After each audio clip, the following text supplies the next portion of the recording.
then there's Caleb Williams this year, and he just seems to be like the complete opposite, and then he checks all the boxes, and no one's missing anything here.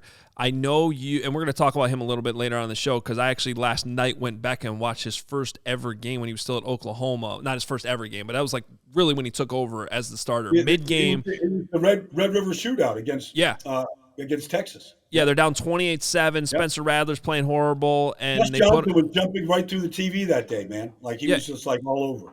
It was crazy. They come all the way back and win.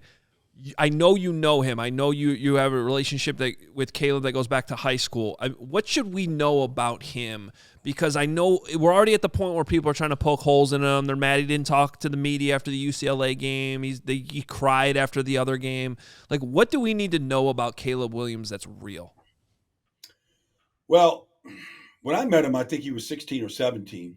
I remember I was doing this. We were doing this quarterback collective high school football camp. It was the best quarterbacks in the country were all there. So I set up a film room, and I just took plays of Josh Allen and Patrick Mahomes, and and I put them up there, and I just had the quarterbacks.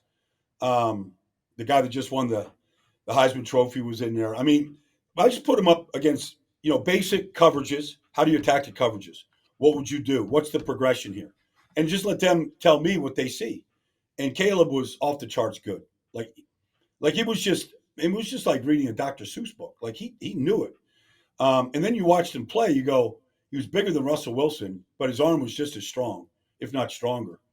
And then he just had a maturity about him, like a real maturity, like not cocky or a prima donna, nothing like that. Just very sure about the game and what he has to do to be good at the game, whatever. But I there's still a part of me that says we're not going to get this. We might not get this evaluation right unless he's Mahomes. There's a part of me, because that's the comparison, and I get it, and I see the plays, and I remember Patrick at Texas Tech and some of the things that he would do in those games, which he now does in the NFL, and it transferred when everybody else said, "Well, those mechanics stink. You can't play quarterback in the NFL like that." Except Andy Reid thought you could. So I think part of it is I hope he gets with the right group.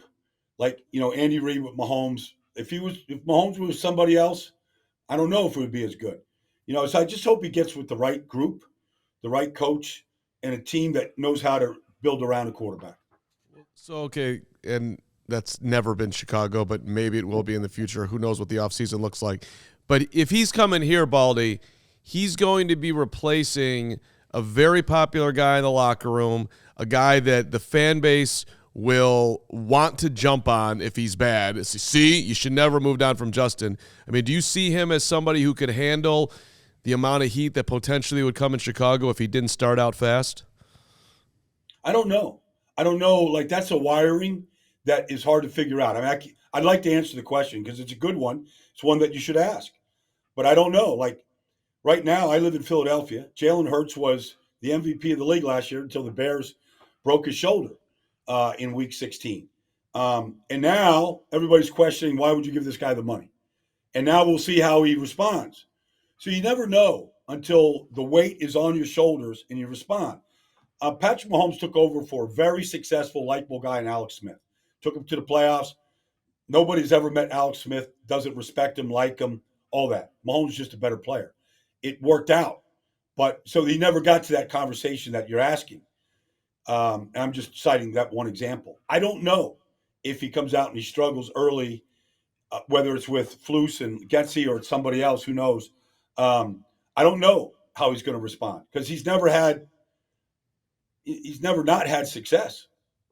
If I let's have fun with this. If I told you that Week 1 of next year, the head coach of the Chicago Bears is Jim Harbaugh, the starting quarterback is Caleb Williams, how excited are you for whoever they're playing in that? I mean, how much is Baldy begging to be on that game? The Bears against the Super Bowl champ 49ers, first game. We all silly like the mayor.